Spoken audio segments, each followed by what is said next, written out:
how to force Windows to use your dedicated GPU. So if you want to force Windows to use your dedicated GPU, then what you need to do is first you need to go with your search. At the search, you need to search for graphics. And once you've searched, you will have graphics settings. You need to click on it, which will take you to your settings. And in that, it will take you to your system and then display and then graphics.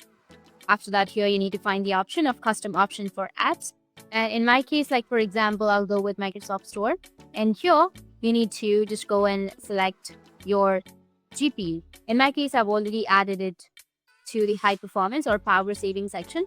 If you don't find the app, you can also search for your app. I'll go with the options, and here you will have the options. What do you prefer for graphics performance? You can select let Windows decide, or power saving, or high performance. You can go and select it and then go with save. And this way you'll be able to force Windows to use your dedicated GPU. You can go and select power saving or high performance in order to use your dedicated GPU. That's it, and if you have any questions, feel free to comment below. Thanks for watching.